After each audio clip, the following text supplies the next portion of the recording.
नमस्कार, आप सभी का बहुत बहुत स्वागत है। मेरा नाम रोबिका लियाकत है और इस वक्त आप न्यूज 18 इंडिया पर एक बहुत ही खास शख्सियत को देखने वाले हैं। कई सारे सवाल जो आपके मन में हैं, वो जवाब शायद सुनने वाले हैं। और आपको ये बता दूं मैं कि दिल्ली की मुख्यमंत्री जब उनके ऊपर हमला हुआ, उसके बाद पूरा देश जानना चाहता था कि आखिर हुआ तो क्या हुआ, रेखा जी कैसी हैं। आज न्यूज 18 इंडिया पर आकर वो अपनी आप बीती भी, आगे दिल्ली का प्लान क्या है, मन में विचार क्या है और जिस तरीके से बाउंस बैक उन्होंने किया है, वो सारी बातें आपके सामने रखेंगी। रेखा जी, बहुत बहुत स्वागत है आपका। सबसे पहले तो सब ये बात जानना चाहते हैं, हालांकि उसके बाद आपने खुद ट्वीट किया, अपने पिताजी की सीख याद दिलाई, लेकिन अभी आप कैसी हैं? मैं बहुत बेहतर हूँ, दिल्ली के काम में लगी हूँ और दिल्ली की जनता का प्यार और हमारे सभी दिल्ली के बड़ों का आशीर्वाद मेरे साथ है। तो मैंने जो कहा कि मैं रुकने वाली नहीं हूँ। आपको ऐसा नहीं लगा कि जब इस तरीके का अटैक हुआ तो अब हमें सिक्योरिटी के घेरे में रहना चाहिए? प्रॉब्लम्स और शिकायतें जनता की सुन ली जाएगी, लेकिन अब उस घेरे को स्ट्रांग कर देना चाहिए। कर नहीं सकते, हम कितना भी चाहें नहीं कर सकते। जनता के बीच में रहने वाला व्यक्ति तो जनता के बीच में ही रहेगा। कितना समय आप लोगों के बीच में रहते हो, कार्यक्रम में जाते हो, आप लोगों से मिलते हो, लोग आपसे मिलते हैं। आप जितना मर्जी सोच लीजिए, परंतु वो चीज़ संभव ही नहीं है। और मैं जो कुछ भी मेरे साथ हुआ, मैं उसमें किसी सिक्योरिटी का फॉल्ट भी नहीं मानती हूँ। वो मेरा खुद का ही फॉल्ट था, क्योंकि मैं हमेशा लोगों के बीच में आके मिलती हूँ। मैंने 6 महीने में कभी ये सोचा ही नहीं कि मैं सीएम के नाते मुझे कुछ डिस्टेंस बनाना है। हजारों बार तो मैंने अपनी खुद की सिक्योरिटी को मैंने कहा कि आप पीछे हटिए, लोगों को आने दीजिए, मुझसे मिलने दीजिए। और जिस दिन ये हादसा हुआ, उस दिन भी मैं टेबल के सामने खड़ी होकर के, मतलब टेबल के पीछे नहीं थी, मैं टेबल के आगे थी। तो ये मेरा अपना स्वभाव है और मुझे नहीं लगता किसी व्यक्ति का स्वभाव बदल सकता है। तो ठीक है, सिक्योरिटी अपना काम करेगी, पर मैं जनता के बीच में रहना नहीं छोड़ सकती। नहीं तो उस दिन हुआ क्या था? जन सुनवाई मेरा रूटीन का फीचर है। मैं हमेशा जनता के बीच में रह कर के पीरियोडिकली सुनती हूँ। जिस दिन लोग बिना किसी अपॉइंटमेंट के मुझसे आके मिलते हैं, और हजारों लोग आते हैं, मतलब there is no counting of them, कोई गिनती नहीं है कितने लोग आते हैं। और बुजुर्ग भी होते हैं, युवा भी होते हैं, बेसहारा लोग भी होते हैं, हर तरह के लोग आते हैं जो आपको प्रॉब्लम कहते हैं। और हमारे यहाँ ऐसा कोई बहुत विशेष सिक्योरिटी चेक भी नहीं था कि ठीक है अभी लोग आ रहे हैं। कई बार तो बाहर के राज्यों के लोग कोई रोके कि क्या काम है बताइए, नहीं कुछ नहीं, हम तो मुख्यमंत्री जी से सिर्फ मिलने आए हैं, सिर्फ फोटो खिंचाने आए हैं। तो ऐसा पूरे देश में एक चाव, एक शौक था और लोग आ रहे थे। तो इसलिए वो भी गुजरात से आया हुआ एक भाई था, तो हमने तो सोचा भी नहीं था कि भाई ठीक है, उसने आके कहा मैं गुजरात से हूँ, कुछ बोल रहा था, तो कुछ सरफिरा जैसा दिख रहा था, परंतु उसकी बात समझ में नहीं आ रही थी। जेल में है, छोड़ दो, सुप्रीम कोर्ट को कहो छोड़ दो।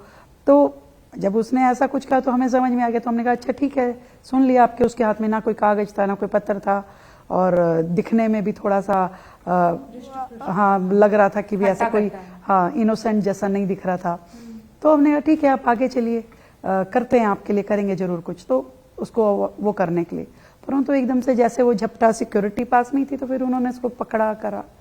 तो पर मैंने इसको बाद में जब मैं बैठी, मैंने अपने मन को सोचा, एक बार तो बड़ा सदमा लगा कि मेरे साथ ऐसा क्यों हुआ। तो बड़ा अपने आप में मेरे लिए भी मेंटल ट्रॉमा भी था। पर फिर मुझे लगा कि जब पहलगाम में हादसा हुआ, जिन बहनों के साथ हुआ, वो भी तो ये सोच रही होगी कि मेरे साथ ऐसा क्यों हुआ, मैं ही क्यों विक्टिम बनी। मैं तो घूमने आई थी, मैं परिवार के साथ आई थी, बेचारी कोई हनीमून मनाने गई थी जिसकी शादी को 5 दिन हुए थे। जब उसने अपना पति खोया, जब उसके ऊपर विपदा आई, तो उसने भी तो यही सोचा होगा मेरे साथ। तो ये दुर्घटनाएं हैं, कभी भी किसी के भी साथ हो सकती है। मैं राज्य के बड़े पद पे बैठी हूँ, मेरे साथ हुई है, किसी और के साथ भी हो सकती है। तो रोज दुनिया में अलग अलग जगहों पे होती है। इसके कारण से कोई अपना काम करना नहीं छोड़ सकता, या एक के किए हुए की सजा बाकियों को नहीं दे सकती। मैं, मेरी जन सुनवाई, मेरे जनता के बीच में रहने का शेड्यूल, मेरे कार्यक्रम सब एज इट इज है। मैं पर खूब चर्चाएं चली और आपने बहुत खुलकर ये सारी चीजें क्लियर कर दी कि उस दिन हुआ क्या था। फिर उसके बाद सवाल ये उठने लगे कि सिक्योरिटी लैप्स है ये तो। सिक्योरिटी लैप्स मैं नहीं मानती, क्योंकि मेरी अपनी नेचर की वजह से मैं जनता के बीच में रहती हूँ। मैं मतलब सिक्योरिटी मुझसे 1.5 फुट, उससे 10 मिनट पहले ही मेरे साथ में जो सिक्योरिटी खड़ी थी, मैंने अरे आप थोड़ा सा इधर खड़े होइए। 10 मिनट पहले मैंने उन्हें कहा कि आप थोड़ा इधर होइए, लोगों को आने दीजिए भाई, आप बीच में आ जाते हैं, लोगों को क्या वो उनको पकड़ते हैं। मुझे अच्छा लगता है, अरे बुजुर्ग आने दीजिए, ये है कोई नहीं, आने दीजिए, कहने दीजिए, अपनी बात कह रहे हैं कहने दीजिए। तो मैं खुद ही रोकती रहती थी, मैं खुद ही उनको टोकती थी। अच्छा, लेकिन उसके बाद तो कम करने की बजाय आपने तो एकदम होराइजन बढ़ा दिया रेखा जी। आपने कहा हर विधानसभा में हम जो है जन सुनवाई करना ही है लोगों की। अब जनता को मुझसे मिलना है, मुझसे बात करनी है, मैं राज्य की मुख्यमंत्री हूं, उनका हक है मेरे ऊपर। आज किसी को अप्रोच की जरूरत नहीं है मुझसे मिलने के लिए, वो सीधा मुझसे मिलकर के बात कर सकता है। वो मुझे ज्यादा समझ में आती है जो व्यक्ति सीधा कहता है। तो उनको सुनने के लिए मुझे अगर हर विधानसभा में जाना पड़ेगा तो जाऊंगी, उनसे बात करूंगी, उनके साथ बैठूंगी, और जो होना होगा, भगवान ने जो मेरे भाग्य में लिखा है वो बदल नहीं सकता। तो आपको कहीं से डांट पड़ी कि रेखा जी आप मानती नहीं है, आप सुनती नहीं है, सिक्योरिटी को तो आपको फॉलो करना पड़ेगा, आप ये सब नहीं करना चाहिए आपको, ऐसा कोई मतलब पार्टी से, घर से? मेरी सिक्योरिटी के ये किसी ने नहीं बोला कि मैम आप हमारी मान लिया कीजिए। तो मैंने कहा ठीक है, आपके लिए मैं थोड़ा ध्यान रखूंगी। तो अब मैं उन्हें नहीं डांटती, उन्हें उनका काम करने देती और मैं अपना करती रहती हूँ। उसके बाद आपको बहुत सारे लोगों ने फोन किया और स्पेशली आपने अपने पिता को याद किया और उन्होंने कहानी जो बताई थी, आपने वो कहानी बताई थी, तो वो किस्सा क्या था और कैसे आपने उससे रिलेट किया? मैं जब कॉलेज में गई तो, और उसके बाद जैसे जैसे मैंने ये पॉलिटिक्स ज्वाइन की और एबीवीपी मैंने ज्वाइन की, तो मेरे पिताजी कहते थे भाई अपना व्हीकल होना चाहिए तुम्हारे पास में, तुम किसी की गाड़ी वाड़ी में मत बैठना, अपना व्हीकल रखो। तो मेरे पिताजी ने एक स्कूटर था हमारे घर में और एक गाड़ी थी, तो वो खुद स्कूटर पे ऑफिस जाते थे और उन्होंने अपनी गाड़ी मुझे दे दी, और वो गाड़ी में रोज कॉलेज चला के जाती थी। जो भी मेरे इवेंट कार्यक्रम, डूसू की मैं प्रेसिडेंट थी, तो मैं अपना काम करके अपना गाड़ी खुद चला के जाती थी। तो एक दिन एक बस के साथ साथ मैं अपनी गाड़ी चला रही थी, उस स्पेस का मुझे आइडिया नहीं हुआ, वो मैंने वहां से गाड़ी निकालने की कोशिश, तो उसकी पूरा साइड गाड़ी की वो खत्म हो गई और मैं बहुत घबराई। घर की भी गाड़ी मैंने पूरा डैमेज कर दिया है, आज तो घर में खूब ही डांट पड़ेगी। और मैंने उसे खड़ी करी और मैं जा करके सो गई। सुबह पिताजी ने गाड़ी देखी, भाई ये तो बहुत डैमेज है, और उन्होंने मुझे कहा हाँ भाई तेरे को तो नहीं चोट कहीं लगी? मैं कहा नहीं लगी, पर मैं अब आगे से गाड़ी नहीं चलाऊंगी। उन्होंने कहा क्यों नहीं चलाओगी? तो क्या हुआ, सड़क पे चलेंगे तो चोट तो लगेगी, एक्सीडेंट भी होंगे, इसका मतलब ये तो नहीं है कि तुम सड़क पे चलना छोड़ दोगी, गाड़ी चलाना छोड़ दोगी। कोई नहीं, ठीक हो जाएगी गाड़ी, तुम ऐसा मत सोचो, तुमको मैं एक कानेटिक और लेके देता हूँ, तो तुम दोनों चीजें रखो। तो that was the scene behind that emotional moment, और वो सीख मुझे हमेशा याद रहती है। मैं अपने बच्चों को भी कहती हूँ, बेटा मुसीबतों से घबराना नहीं है, हमें हमेशा बढ़ते जाना है, सुख आए दुख आए। और यही कारण है मेरे जीवन में भी, जब जब ऐसा कोई लम्हा आया जब मुझे ये सोचने की जरूरत पड़ी कि मुझे क्या करना है, तो मुझे वही सीख याद है कि मूव ऑन, चलती चली जाओ, सब अच्छा बुरा सब गुजर जाएगा, कोई दिक्कत नहीं है। So you have moved on, पूरी तरह से आप भूल चुकी हैं जो हुआ, या आपने जहन में रखा हुआ उसे अभी कहीं किसी कोने में? इतनी चीजें हैं मेरे पास करने के लिए मैं किस किस चीज को जहन में रखूंगी। मेरे पास में जनता का इतना प्यार है, मुझे पूरे देश की महिलाओं ने इतने संदेश भेजे, उनके अंदर इतना आक्रोश था कि एक बहन के ऊपर, मतलब मैंने खोया मैं उसको नहीं याद करी, पर मैंने जो पाया, पूरे देश की महिलाओं ने मुझे इतना प्यार दिया, इतना समर्थन दिया। मतलब मुझे कितने लोगों ने आके कहा कि मेरी माँ का फोन आया था, उन्होंने कहा क्या हुआ मुख्यमंत्री जी के साथ, किसी ने कुछ, किसी मतलब ऑफिसर्स ने, लोगों ने, जनता ने, आम जन ने, सब ने मुझे इतना फीडबैक दिया कि भाई आपके लिए हमारी माँ ने शुभकामना संदेश भेजा, आपको मेरी बीवी ने कहा कि भाई ऐसा कैसे हो सकता है। मतलब दैट वाज अमेजिंग। मतलब देश भर की महिलाओं का और आपके विपक्षी साथियों का भी आपको समर्थन है। आतिशी जी ने भी आपके लिए बकायदा ट्वीट किया। जब तक हम एक दूसरे के सम्मान के लिए नहीं खड़े होंगे तो कैसे वो होगा। सब कुछ ठीक है, हमारे मतभेद अपनी जगह, परंतु एक महिला के सम्मान की लड़ाई तो सबको मिलकर लड़नी पड़ेगी। तो आपको अच्छा लगा जब आतिशी जी ने आपके लिए? बिल्कुल अच्छा लगा, और मैं ये समझती हूँ जब जब उन्होंने मुझे कुछ कहा मैंने उसको सुना और उन्होंने भी मेरी भावना को फील किया, ये अच्छी बात है। अच्छा, अब चूंकि आप कह रही हैं कि आपके दिमाग में बहुत सारी चीजें हैं, तो उन्हीं को जरा अभी खंगाल लिया जाए। तो शुरुआत मैं यमुना से करती हूँ। अभी प्रधानमंत्री नरेंद्र मोदी ने कहा कि बहुत सारा काम यमुना में हो चुका है, पर आपके विपक्षी और विरोधी पूछ रहे हैं क्या हुआ है, अलावा आरती के वहां शुरू क्या हुआ? कुछ भी नहीं हुआ है। देखिए, उन्हें तो ये भी नहीं मालूम कि क्या क्या होना चाहिए था। सरकारों में रहे वो कई कई साल, 10 साल झाड़ू वाले रहे, कांग्रेस में वाले 15 साल रहे, कभी उनको नहीं दिखा कि यमुना जी जो है वो गंदी क्यों है, क्यों खराब है, क्यों इतना उसमें पॉल्यूशन आता है, उसमें कचरा आता है, उसमें गंदगी आती है, सीवेज आता है। आज आने के बाद में जब हमारी सरकार ये देखती है कि बेसिक कमी कहाँ है, कि आपकी यमुना गंदी क्यों हो रही है, तो हमने ये पाया कि पूरी दिल्ली के 200 नाले उस यमुना जी में एज इट इज गिर रहे हैं। तो बंद किए आपने? वहां की सिल्ट, वहां का सीवेज जो सब यमुना जी में गिर रहा था, उन सब नालों को टैप करने का विस्तृत प्लान सरकार ने बनाया। उन सबको टैप करना, उन सब के ऊपर सीवेज ट्रीटमेंट प्लांट लगाना, जितने पुराने प्लांट थे उनको रिवाइव करना, उनकी एफिशिएंसी जो डीपीसीसी की रिपोर्ट्स में है कि 38 में से 27 एसटीपी वर्किंग ही नहीं थे, जिनको हमने आके उसको वर्केबल किया है, उनके हमने टेंडर लगाए।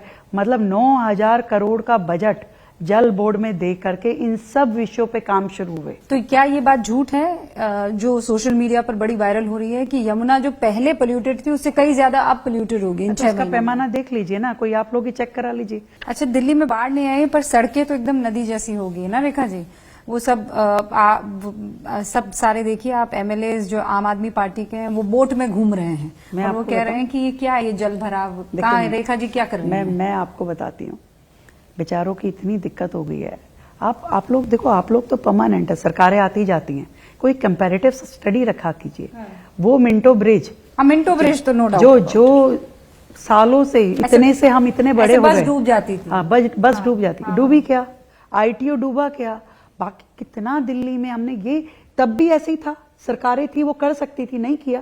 हमने जो किया, हम ये नहीं कह कि 6 महीने में मैं पूरी दिल्ली की वाटर लॉगिंग ठीक कर दी, पर हाँ पानी बरसता है और आधे घंटे में 1 घंटे में निकल जाता है, वो भी बड़ी अचीवमेंट है जो आज की डेट में हो रहा है। और जब वो आधा पौना घंटा जितनी देर पानी रुकता है, क्योंकि उसको धीरे धीरे निकलने का रास्ता मिलता है, ऐसे ही वो जो लोग हैं सो कॉल्ड विपक्ष के नेता, वो तुरंत देखते हैं अरे जल्दी से आ जाइए, पानी भरा हुआ है, अब थोड़ी देर उछल कूद कर लें, थोड़ा स्विमिंग करके दिखा दें तो फिर ये होगा। और वहां पे अगर आप इतनी देर में आप अपना कैमरा लेके जाएंगे तो पता चलता है पानी तो निकल गया।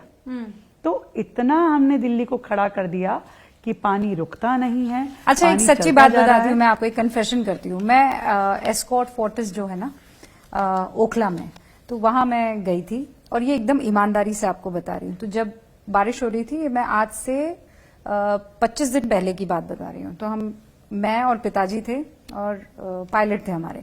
तो जब हम गाड़ी लेकर जा रहे थे तो लबालब थी, तो मुझे ऐसा लगा कि फोटो खींचनी चाहिए, तब तक हमारा डेस्टिनेशन आ गया क्योंकि वो पानी एकदम भरा हुआ था। मैंने कहा दोबारा लौट कर आऊंगी, फोटो खींचूंगी और ट्विटर पे जरूर डालूंगी कि ये दिल्ली में तालाब ही तालाब है। हमारा आधा पौना घंटे का चेकअप वगैरह जो भी था, जब मैं लौट के आई तो वहां पे पानी नहीं था। ये फैक्ट है और मैं इसमें मतलब कोई लाग लपेट नहीं है। एस्कॉर्ट्स की बात बता रही हूँ, एकदम पीछे वाला। तब तक वहां पर मशीन आ चुकी थी, तो ये तो खैर हुआ है। लेकिन वो कह रहे हैं कि भाई जो आप कह रही थी कि फर्स्ट गियर से डायरेक्ट 5th गियर में हम डाल देंगे, वो माहौल दिख नहीं रहा है। तो दिल्ली को वर्ल्ड क्लास जो बनाना था, वर्ल्ड क्लास कोई मेरे को दिल्ली को उठा के यहाँ और इसकी जगह कोई दूसरा मॉडल थोड़ी ना रख सकती हूँ मैं। अल्टीमेटली तो इसी सिस्टम को ठीक करना है। जो नाला नाली आप हमें विरासत में देके गए हैं, उन्हीं को तो रिपेयर करना है। अच्छा, भारत मंडपम तो अभी बनाना है, वहां भी तो पानी इतना भर रहा है। कितनी देर मैं फिर आपसे कह रही हूँ, पानी अगर इस बार की जो बारिश थी वो आप पिछले 10 सालों में 15 सालों में सबसे ज्यादा बारिश थी। यदि पिछली, मैं आपको दावे से कह रही हूँ, पिछली सरकारें अगर काम कर रही होती तो दिल्ली में बाढ़ जैसी स्थिति होती। इन 6 महीनों में आपके लिए कई सारी दिक्कतें और चैलेंजेस आए, जैसे जब सुप्रीम कोर्ट की तरफ से ये कहा गया कि जितने भी कुत्ते हैं स्ट्रीट पर घूम रहे हैं उनको जो है आपको सेंटर में रखना होगा, लेकिन आपके पास इतनी सुविधा है ही नहीं। देखो, वो स्टेरिलाइजेशन सेंटर्स तो हैं आपके पास, लेकिन आप कहाँ रखेंगे? अभी इस तरह का इंफ्रास्ट्रक्चर सरकारों के पास था ही नहीं, ना एमसीडी के पास, ना दिल्ली सरकार के पास, किसी के पास नहीं है। मतलब बेसिक काम तो ये एमसीडी ही करती है। तो जब माननीय कोर्ट ने आदेश किया तो हम लोग भी सकते में थे कि भाई क्या करेंगे, हमारे पास तो साधन थे ही नहीं। तो ये बहुत अच्छा हो गया कि माननीय कोर्ट ने थोड़ा इस समस्या को भी समझा और सबकी बातचीत सुनी, सभी व्यक्तियों की, और उसके बाद में थोड़ा सा मध्यम वर्गीय रास्ता दिया कि ताकि हम वो बेजवान जानवर भी जो हैं उनको भी हम केटर कर सकें और लोगों की जहां जहां समस्या है उसको भी ठीक से देख सकें। पर आपको तो दो तरह के लोगों से डील करना पड़ा होगा ना रेखा जी। एक जो खुद को डॉग लवर्स कहते हैं, जो कहते हैं कि हम इनके माँ बाप हैं, ये हमारे बच्चे हैं। दूसरी तरफ वो बुजुर्ग हैं, उन बच्चों के माँ बाप हैं जो कह रहे हैं कि सड़क पर ये जो जानवर है इनसे हमारे बच्चों को, बुजुर्गों को खौफ है, ये काट खाते हैं, ये छोटे छोटे बच्चों को अटैक करते हैं। दो अलग अलग किस्म की कम्युनिटी को आपको डील करना है। हम सरकार है, हमें हरेक को सुनना है और सबके मत को बीच में ध्यान रखते हुए ही काम करना है। तो इसके बीच का रास्ता क्या है? रास्ता यही है जो माननीय कोर्ट ने बताया, बिल्कुल ठीक बताया कि कोई डेंजरस डॉग है या कोई बीमार है उसको तो आपको शेल्टर होम में लेके ही जाना पड़ेगा, और जो नॉर्मल है, जो किसी को हार्म नहीं कर रहा है, लोग उसको केटर कर रहे हैं, वो लोगों के बीच में रह रहा है, तो दैट इज ओके। तो ये बीच का रास्ता है जो माननीय कोर्ट ने कहा और ये अच्छा है। इसके अनुसार हम दिल्ली की वर्किंग को खड़ा करेंगे, इसके लिए प्लान बनाएंगे। अच्छा, और वर्ल्ड क्लास बनाने के लिए आपने दिल्ली में जो कुछ बहुत कड़े फैसले लिए, कह रहे हैं कि रेखा गुप्ता जी जो हैं योगी आदित्यनाथ से बड़ी प्रभावित हैं, मतलब वो भी जेसीबी लेकर आ गई हैं और विपक्ष कह रहा है जहां उनकी मर्जी हो रही है वहां जेसीबी चला दे रही हैं। और दिल्ली में ऐसा कुछ नहीं है। और वो ये भी कह रहे हैं कि जो झुग्गी झोपड़ियां तोड़ी गई हैं। देखिए, बिल्कुल कतई दिल्ली में इस प्रकार का वो नहीं है। दिल्ली देश की राजधानी है, हमें बड़े सेंसिटिवली चीज़ों को हम हैंडल करते हैं। हमारे ऊपर सबसे बड़ी ऑब्लिगेशन कोर्ट की रहती है।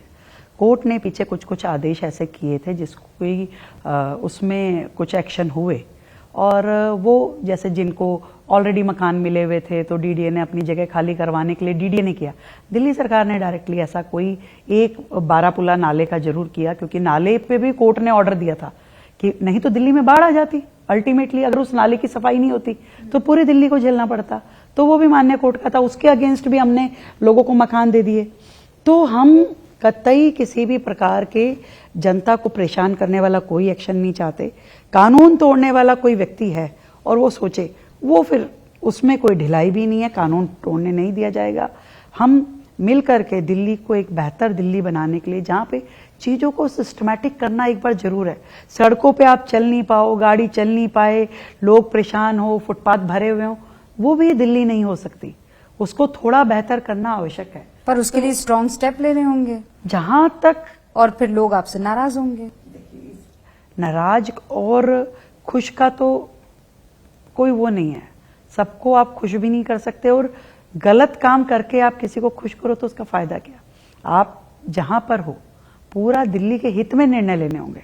दिल्ली सर्वाइवल करे, गरीब को मकान मिले, ये हमारी कमिटमेंट है। हम कर रहे हैं, लगातार कर रहे हैं। इससे पहले तो किसी ने कहा भी नहीं, आज तक किस सरकार ने कहा है मकान। वो कह रहे हैं, जो हम कह रहे थे साबित तो हुआ ना सच। हम कह रहे थे कि झुग्गी झोपड़ी वालों के घर छीन लेंगे उनके और रेखा जी के 6 महीने के आप पूरा सड़कों पे भी बसा दीजिए। काम हुआ। आपने तो केवल वो किया कि भी आप तो सड़कों पे भी बसा दें। आदमी चल नहीं सके, आप गाड़ी नहीं, आप बसें नहीं, कुछ नहीं चलेगा। वो नहीं है। हम अपनी इच्छा से, अपनी ओर से कुछ नहीं, परंतु एक कमिटमेंट कि दिल्ली के हर झुग्गी वासी को हम मकान दें। हम उस पर प्लान कर रहे हैं। जब वो लोग वहां शिफ्ट हो जाएंगे तो बाकी की चीजों को ठीक करते हुए हम दिल्ली को आगे बढ़ाएंगे। बहुत बसाता कौन है? कहते हैं अधिकारी जो हैं अपनी आंखों के सामने सब कुछ बसता हुआ देखते रहते हैं, फिर उसके बाद आकर और कहते हैं उजाड़ दिया जाए। अधिकारी ये भी कौन कहा है? गया। अधिकारी कौन है? अधिकारियों का इंटरेस्ट है कि किसी और का इंटरेस्ट है, पर सब कुछ तो जनता का है। कब्जा होता है तो जनता का नुकसान है, खर्चा होता है तो जनता का नुकसान है। किसी का कुछ नहीं है। अधिकारी का ना कुछ है, ना नेता का कुछ है। सीधी सी बात है, सब जनता का है। बिल्कुल सही। तो जनता के हक की रक्षा करना सरकार का दायित्व है। गरीब को गरीब का हक मिले, बाकी जो टैक्स पेयर है उसको उसकी फैसिलिटी मिले। इस सबको साथ लेके राज्य चलाना है। और दिल्ली की अपनी प्रॉब्लम है भाई। नहीं, पर दिल्ली में डेंसिटी सबसे कम है। मतलब डेंसिटी ज्यादा है, मतलब और जगह कम है। आपका स्पेस कम है। जो कि देश में सबसे मिनिमम स्पेस वालों में आपका, और पॉपुलेशन आपकी कई बड़े बड़े राज्यों से ज्यादा है, इसलिए आपकी डेंसिटी हाई है। आपके यहाँ दिल्ली में रोज अन्य राज्यों से लोग आते हैं सपने लिए हुए, वो वहां रहते हैं रोजगार के इच्छा से, बाकी हर तरह की सपने लेके व्यक्ति आता है। तो धीरे धीरे वो जब वो रहता है, और खासकर उसको तो आप देख भी लेते हैं, पर जो बाहर के देशों से रोहिंग्या बांग्लादेश की आकर के रहते हैं, फिर वो क्रिमिनल एक्टिविटी करते हैं, वो आपके लिए एक बड़ा चैलेंज है। आप सबसे ज्यादा तो दिल्ली से ही पकड़े गए हैं ये बांग्लादेशी रोहिंग्या लगातार। तो ये यहाँ पहुंचे कैसे रेखा जी? और तो पिछली सरकारें बताएं कहां तक पहुंचे। कह रहे हैं कि बीएसएफ किसके अंडर आती है? क्या, कौन, कैसे, कहां पहुंच रहा है? आज पहुंचा कि 50 साल पहले पहुंचा, कुछ नहीं मालूम कि कहां कब कैसे वो घुस गया हमारे सिस्टम में, वो कहां रह रहा है, किस नाम से रह रहा है, क्या कर रहा है। आज जब सरकारें सख्त हुई हैं, केंद्र सरकार ने अपना एक्शन लिया, हम राज्य सरकार से हम खुद उनको जांच रहे हैं, तब जाके पता चल रहा है कि कौन कौन कहां बसा हुआ। चैलेंजेस क्या क्या आते हैं ये जांच में? और पूरी तरीके से वो कहीं ना कहीं घुस के किसी को ओबलाइज करके अपने डॉक्यूमेंट बनवाने की कोशिश करते हैं, या बन गए, हजारों लोगों के तो बने हुए हैं, कहीं से कुछ बनवा लिया, कहीं से कुछ बनवा लिया, फिर वो रेजिडेंट के जैसे दिखाते हैं। हम, अरे कितना लोड लेगा राज्य है ये बताइए, हम यहाँ के लोकल रेजिडेंट को करें कि बाहर से जो आकर के आपके यहाँ पे वो कर रहा है, बांग्लादेश से आकर के कर रहा है, उसका कैसे करेंगे? आप देश के नागरिकों का तो जिम्मेवारी ले सकते हैं, अब विदेश से आए हुए का कैसे लेंगे? पर बीच में बहुत सारे ऐसे तस्वीरें आई थी जहां पर रोहिंग्या मुसलमानों के पास मीडियाकर्मी पहुंचे थे और वो ये बता रहे थे हमें बिजली भी मिल रही है, हमें पानी भी मिल रहा है, और केजरीवाल जी का उन्होंने शुक्रिया भी अदा किया था। कई ऐसे वो टैंकर के आसपास राजनीतिक लाभों के लिए पिछली सरकारों ने इस चीज को कभी रोका ही नहीं। उनको लगता था ठीक है जो आ रहा है आने दीजिए, उन्हें लगता था कि हमारा ये वोट बैंक है, ये बढ़ेगा। वो उनके हितैषी बन के काम करते थे, उनको देश से, मातृभूमि से या यहाँ के लोगों से मतलब नहीं था। लोग दिक्कत में जाते हैं तो जाए, उनके लिए इंफ्रास्ट्रक्चर नहीं बन सकता तो ना बने, स्कूल हॉस्पिटल सब खत्म हो जाए तो कोई बात नहीं, उनको चिंता कहाँ थी। तभी तो कोविड में हजारों लोग मरे, क्योंकि यहाँ का इंफ्रास्ट्रक्चर सफिशिएंट है ही नहीं। प्रधानमंत्री ने लाल किले की प्राचीर से डेमोग्राफिक चेंज का जिक्र किया था। दिल्ली में ये एक बड़ा चैलेंज आपको लगता है? है, बिल्कुल है। बहुत सारी जगह पे आपके पास ऐसे अनआइडेंटिफाइड लोग हैं जो कि वहां का माहौल खराब करते हैं, और पूरी तरीके से सरकार इस पे सख्त है। बिल्कुल भी दिल्ली का माहौल हम खराब नहीं होने देंगे। जहां जहां ऐसे लोग हमें समझ में आते हैं, जो लोग इस तरह के लोगों के साथ इन्वॉल्व हैं, उनको फैसिलिटेट करने के लिए बिल्कुल उनको हम छोड़ने वाले नहीं हैं, और पूरी तरीके से इस सिस्टम से उन्हें बाहर करेंगे। आप कह रहे हैं सिस्टम से बाहर करेंगे, चुनाव आयोग कह रहा है कि हम SIR करके और ये जितने भी वोटर्स हैं उनकी लिस्ट को ठीक करने वाले हैं, बेहतर करने वाले हैं। लेकिन राहुल गांधी कह रहे हैं कि भैया आप लोग वोट चोरी कर रहे हैं। जो चुनाव आयोग है वो मोदी नमो चुनाव आयोग बनकर रह गया है। वो ये कह रहे हैं ये जो जीत आप लोग हासिल कर रहे हैं ये घपलेबाजी से हो रही है, ये वोट चोरी से हो रही है। देखिए, आपने सुना है खिसियानी बिल्ली, क्या बोलते हैं उसके आगे? मैं नहीं बोलूंगी। तो या वो कहते हैं वो जो अंगूर खट्टे हैं, मतलब जब आप जीत रहे थे, देश में आपका शासन था, तब तक तो सब कुछ अच्छा था, इलेक्शन कमीशन भी अच्छा था, सिस्टम भी अच्छा था, लोकतंत्र भी अच्छा था, सब कुछ, संसद भी बढ़िया चल रही थी, राज्य भी बढ़िया। जब आप हारते गए, आज भी देश के लोकतंत्र में कहीं पे किसी की सरकार है, कहीं पे किसी की सरकार है।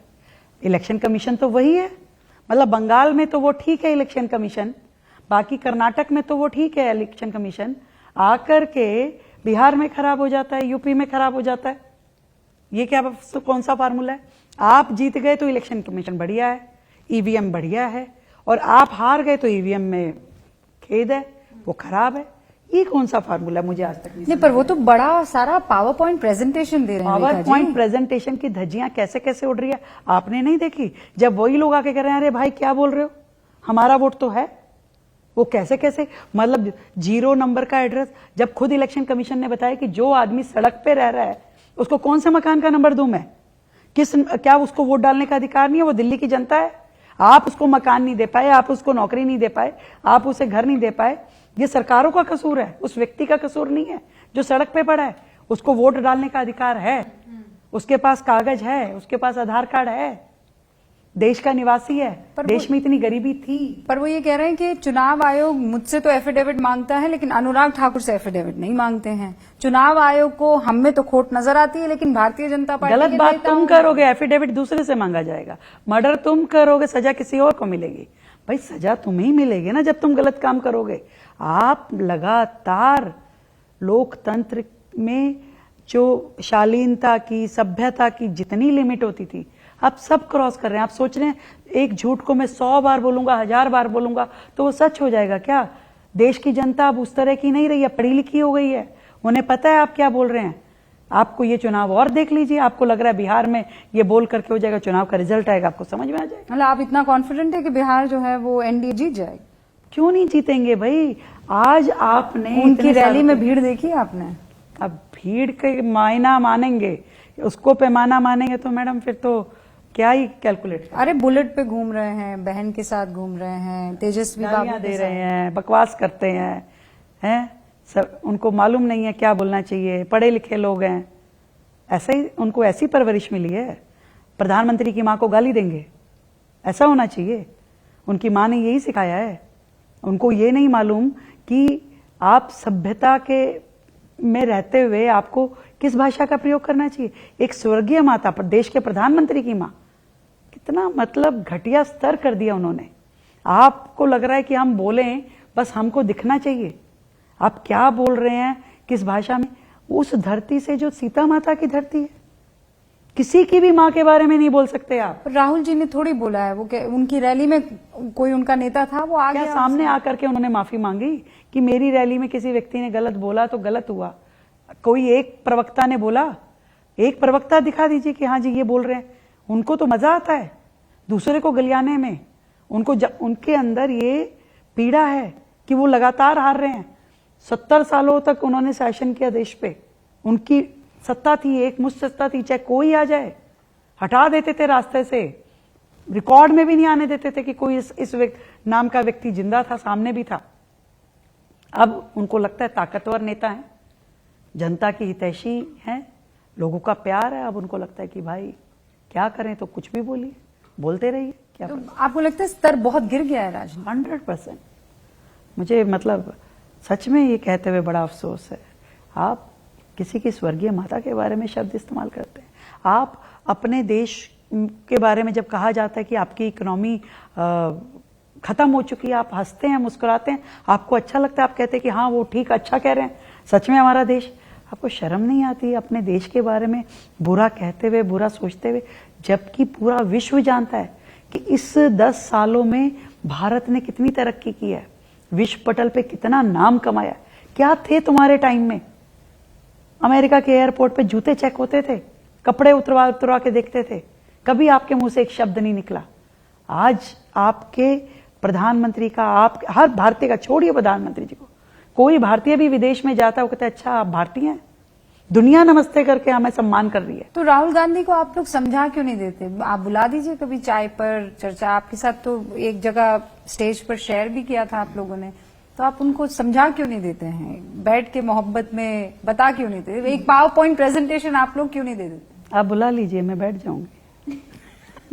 मेरे आपके कहने से आ जाएंगे, आपके कहने से आ जाएंगे, क्योंकि मैं तो उस व्यक्ति से नहीं बात कर सकती जो व्यक्ति प्रधानमंत्री जी की मां को गाली दे।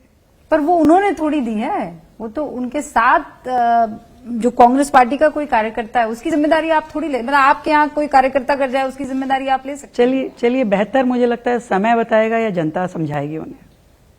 अच्छा, लेकिन तेजस्वी बाबू और राहुल गांधी की जोड़ी आपको बिहार में कैसी लग रही है? चोर चोर मुसेरे भाई। और अरविंद केजरीवाल कह रहे हैं कि अगर चोर हैं तो आप लोग पकड़ते क्यों नहीं है? उनके तो बेचारे 6-6 लोगों को आप लोगों ने जेल में भेज दिया। वो अभी उन्होंने बयान दिया है। कानून अपना काम कर रहा है। नहीं, जो अपराधी है वो पकड़ा ही जाएगा, उसे सजा भुगतनी ही पड़ेगी। नहीं, वो देखिए लगभग 6 महीने बाद जब वो दिल्ली लौटे तो उन्होंने क्या कहा कि ऐसा क्यों है कि नेशनल हेरल्ड केस में कांग्रेस का कोई एक भी नेता जेल नहीं गया। अब सवाल यह है कि बीजेपी सिर्फ आम आदमी पार्टी के नेताओं को ही जेल में भेजने में लगी है। कांग्रेस के शीर्ष नेतृत्व पर इतनी कृपा क्यों कर रहे हैं आप लोग? कोई समझौता हो गया है? ये अरविंद जी पूछ रहे हैं आप लोगों से। देखिए, कुछ हुआ है? कोई अंडर द टेबल आप लोगों की सेटिंग है कि नहीं? हम आपको नहीं केजरीवाल पकड़ेंगे? तो जिसे कहना त्रिकालदर्शी है ना, उन्हें तो सब दिखता है, सब पता चलता तो है। ये तो दिख ही मतलब रहा- अपने अपराध नहीं देखते, अपनी कारगुजारियां नहीं देखते, दिल्ली को शराब में डुबो दिया वो नहीं देखते कि उन्होंने एक के साथ एक फ्री वाली पॉलिसी तो वही लाए थे, दिल्ली को नशे में डुबोने वाली पॉलिसी तो वही लाए थे। आपने दिल्ली में जितना क्राइम किया, शीश महल से लेकर के एक एक चीज, जनता का पैसा आपने गबन करने का कोई माध्यम नहीं छोड़ा। अस्पताल हो, स्कूल हो, सड़क हो, गड्ढा हो, हर जगह। और वो बातें करेंगे ऐसी?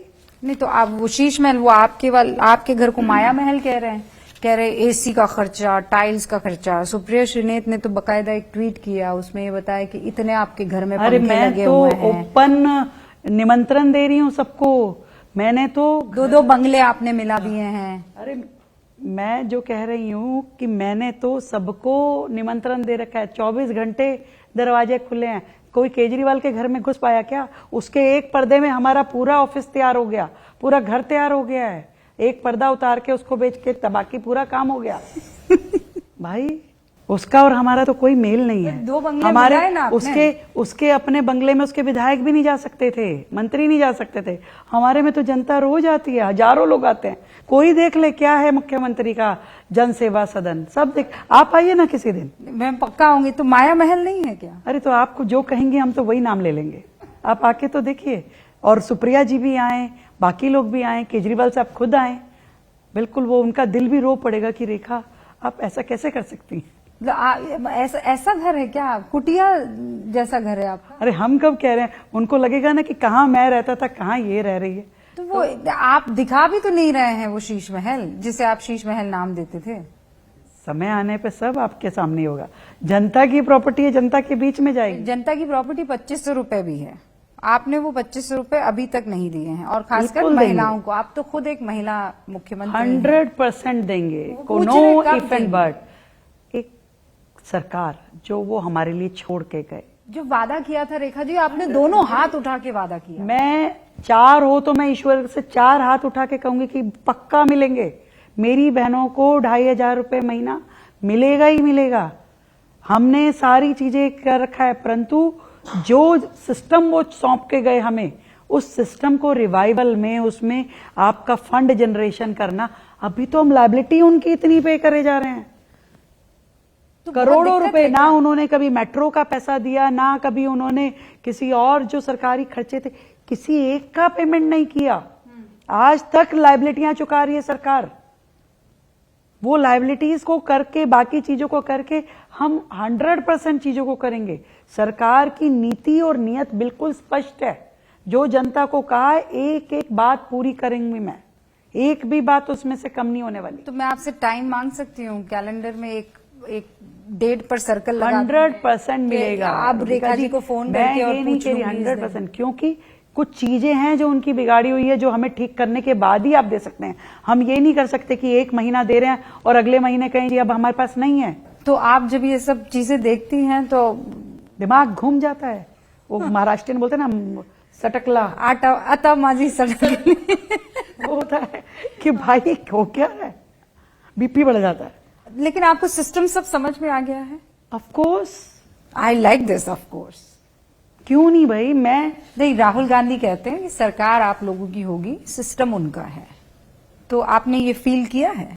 देखो, सरकार भी हमारी होगी, सिस्टम भी हमारा होगा, जनता भी हमारी होगी, निर्णय भी हमारे होंगे और क्रियान्वयन भी हमारा होगा। सब कुछ जब हम करेंगे तो हम जनता के सामने पारदर्शी रूप में और जनहित के दिशा में जब काम करेंगे तो सब कुछ अपने तरीके से ही करेंगे। इंडिया गठबंधन से अरविंद केजरीवाल अलग हो गए, आपने ये खबर सुन ली? अरे रोज मिलते हैं, रोज अलग होते हैं, उनकी बात का कोई विश्वास है? आज बच्चों की कसम खाएंगे, कल वो करेंगे। उनका कौन सी बात का विश्वास करती हो आप? तो आप किसी पर तो विश्वास करेंगी ना। विपक्ष में कोई तो एक ऐसा लीडर होगा कि रेखा जी के हाँ, इनको मैं थोड़ा सीरियसली लेती हूँ, इनको समझ। उसके लिए उनको ऐसा बनना पड़ेगा जिसपे हम विश्वास कर सकें। अभी खत्म ऐसा हो गई वो ब्रीड, वहां से खत्म हो चुकी जिसपे लोग विश्वास करते, कहते कि हाँ नहीं ये कम से कम जो बात कहेगा। छोड़ गए लोग। एक समय था देश में सब कांग्रेस थी, आजादी का समय। जैसे जैसे उनकी हरकतें देखी लोग उसको छोड़ते चले गए। तो फिर आप लोग 240 पर कैसे आ गए? मैंने कहा ना, एक समय में सब कांग्रेस था, आजादी की लड़ाई कांग्रेस ने लड़ी। जब देखा कि ये तो लोग, पर आने वाला टाइम आपके लिए चैलेंजिंग नहीं होगा? अब तो एंटी इनकम्बेंसी आएगी, 3 बार बीजेपी कब की चैलेंज नहीं होती? केंद्र में सरकार आज रही भी चैलेंज है, कल भी चैलेंज होंगे, इससे कोई मतलब नहीं है। जनता के हित में जो काम करने का संकल्प सरकार ने लिया वो हम कर रहे हैं। जनता देख रही है, जनता को ये पता है कि दिल्ली बदल रही। आज चुनाव हुए तो आम आदमी पार्टी कहती है आप लोगों को एक वोट नहीं पड़ेगा। उनके कहने से ही होगा सब कुछ। सबको पता पड़ गया है कि आप लोग क्या। अरे तो ठीक है ना, पता हो गया ना, तो तसल्ली रखिए, जब चुनाव आएगा तो इंतजार कीजिए। इतना कॉन्फिडेंट है आप अपने काम पे। अच्छा, बहुत सारे सवाल जवाब हो गए। अब मैं आपके सामने रैपिड फायर छोड़ रही हूँ। अरे भाई, इतना पढ़ाई मत कराइए। यही तो। अच्छा, अगर मेट्रो में आपके बगल वाली सीट पर विपक्ष का कोई नेता हो, फर्ज कीजिए कोई नेता हो, मैं नाम नहीं ले रही हूं, तो आप कानों में ईयरफोन लगाना पसंद करेंगी या उनके साथ पॉलिसी डिस्कशन शुरू कर देंगे, पॉलिटिकल पॉलिसी डिस्कशन? डिपेंड करता है। राहुल गांधी बैठे तो वो यूं देखते रहते हैं, उनका गर्दन सामने नहीं होता है। और कोई व्यक्ति होगा जिससे बात की जा सकती तो जरूर करूंगी कि भाई काहे को तुम जनता का समय और पैसा बर्बाद करते हो, काहे को तुम लोकसभा में सेशन चलने नहीं देते। पूछूंगी उससे, कोई मिलेगा तो। अच्छा, अगर केजरीवाल बैठे हुए तो ईयरफोन लगा देंगी या उनसे डिस्कशन करेंगी? मैं पूछूंगी कि ये इतना सब कुछ क्यों करके गए, हमारे को थोड़ा बहुत तो साफ सुथरा छोड़ के जाते। भाई तुम भी हरियाणा के, मैं भी हरियाणा के, ऐसे क्यों करके गए? बोलूंगी। मिलेंगे तो आप ये बात हाँ, पक्का बोलूंगी। ऐसे नहीं करना चाहिए, क्यों खराब किया आपने नाम। अच्छा, मुझे ये बताइए, अगर चांदनी चौक में पराठे वाली गली में राहुल गांधी आपको मिल जाए पराठा खाते? तुम राहुल गांधी के काहे को पीछे पड़ गई हो? और किसी राहुल किसी गांधी और को आपने मिलवाओ। आपने जिक्र, मेरा तो दूसरा सवाल राहुल जी का था, अब आप पहले वाले में ही ले आए। तो किसी और को मिलवाओ अब तुम। अगर पराठा खाते हुए मिल गए तो आप भी इधर उधर देखने लगेंगी? अरे मुझे खाना होगा, मैं पराठा खाऊंगी, मैं उसको क्यों देखूंगी? अरे दिल्ली मेरी, चांदनी को चौक मेरा, और मैं पराठा नहीं खाऊंगी उसके चक्कर में। नहीं, पर उनसे बात नहीं करेंगे आपके पराठा खाते खाते बात करेंगे? खाते हुए ज्यादा बात नहीं करनी चाहिए। अच्छा, ये बताइए कि अगर सीएम हाउस के ठीक बाहर जब ये आप जन सेवा दरबार और वो सब लगाती हैं, तो एक पानी पूरी वाला मिल जाए ठेला लगाए हुए, तो आप पहले पानी पूरी खाएंगी कि ठेला हटवाएंगी? मैं उसको अंदर बुलाऊंगी कि तू भाई अंदर आ, पहले आराम से खिला, और फिर बताऊंगी कि भाई तुझे क्या चाहिए, तेरे को अच्छी सी दुकान बनवा दे। अगर टेस्टी होगा तो, खराब होगा तो कहूंगी हटा भाई यहाँ से, क्या कर रहा है। अच्छा, अब ये बताइए, अगर यमुना नदी बोल पाती तो आपको क्या लगता है वो सबसे पहली शिकायती सेंटेंस जो है आपको क्या बोलती? मतलब दो लोग आपस में, यमुना नदी आपके सामने खड़ी है कि अब भाई तुम हो सीएम रेखा गुप्ता, तो वो आपसे क्या कहती? आपने जो पहली चीज देखी थी वो क्या महसूस की? वो शायद यही कहती कि मेरे साथ ऐसा क्यों हो रहा है। आप सब के लिए तो मैं पूज्य थी, आराध्य थी, फिर मेरा ध्यान क्यों नहीं रखा गया, मुझे सेफ क्यों नहीं किया गया, क्यों ये गंदगी मेरे आगोश में तुम डालते रहे और मुझे क्यों गंदा कहलाते रहे। और आप क्या कहती? मैं उन्हें सॉरी कहती और ये कहती कि ये मेरा फर्ज है और मैं इसे ठीक करूंगी। अच्छा, आपने कभी किसी ऑटो वाले से बार्गेनिंग की है? यहाँ ऑटो वालों से bargaining is the toughest job. आपने की है भैया? मैं ऑटो से, रिक्शा से, इनसे नहीं करती। हाँ, ड्रेस, साड़ी, सूट, ऐसे कुछ उनसे कर लेती। मैं गरीब आदमी रिक्शा चला रहा है, मेहनत कर रहा है, आपको लेके जा रहा है, ऑटो वाला दे देती हूँ। मैं कभी नहीं उनसे बार्गेन कभी नहीं किया। तो बार्गेन करने के लिए है ना वो बड़े बड़े दुकानदार जो आप, तो वहाँ करती हैं आप बार्गेन? वहाँ करती थी, अब वो मौका भी मुझसे छूट गया। अब मुझे शर्म आती कि भाई अब तो जो बोलेगा वही देना पड़ेगा, अब तो शॉपिंग ही छूट गई। तो लेकिन माशाल्लाह साड़ियों का तो आपके पास गजब का कलेक्शन जैसी है। मित्र जो ले आती हैं वो भी तो पहन लेते। तो फिर आप सुबह सुबह सोचती हैं कि क्या पहनना है, रेखा गुप्ता आज कौन सा कलर पहनेंगी? सोचती हूँ, पर मैं खुद भूल जाती हूँ कि मैंने 2 दिन पहले क्या पहना था। अच्छा, घर भी मैनेज कर रही है अभी रेखा जी कि नहीं, अब वो पूरी तरह से छूट गया है? नहीं, करना होता है। महिलाओं को देखो अपना घर का भी ध्यान रखना होता है, तो थोड़ा ये भी थोड़ा वो भी करना। तो जब आप सुबह आती हैं और रात को जब दोबारा जाती हैं तो ये डिसाइड करती हैं रेखा जी? एक चक्कर रसोई तक काट के, एक बार फ्रिज खोल के, फिर एक बार डांट लगा के कुक को, ये क्यों पड़ा है, इसको क्यों नहीं किया, इसको खाने के लिए क्यों नहीं दिया, इसको यूज क्यों नहीं किया, पहले इसको यूज करना चाहिए था। जैसे एक भारतीय नारी करती है वो मैं सब एंजॉय करती तो लास्ट खाना कब बनाया था आपने? 6 महीने में? हूँ। हाँ अभी आप दिल्ली बना रही हैं। यहाँ मुझे पकड़ लिया कि लास्ट खाना मैंने शायद चुनाव से पहले बनाया होगा, बनाया नहीं, इतने दिनों से नहीं मौका लगा। हाँ, क्योंकि अभी आप दिल्ली की तस्वीर बना रही हैं, शायद इसीलिए आपको मौका नहीं मिला होगा। बहुत बहुत शुक्रिया हमारे साथ बातचीत करने के लिए, बहुत आनंद आया। और अभी तो 6 महीने हुए हैं, अभी बहुत वक्त बाकी है, लेकिन इस बीच बहुत दफा आपके सामने आएंगे और सवालों की बौछार करेंगे। आप अपना पूरा ख्याल रखिएगा और दिल्ली वालों का भी। Thank you so much.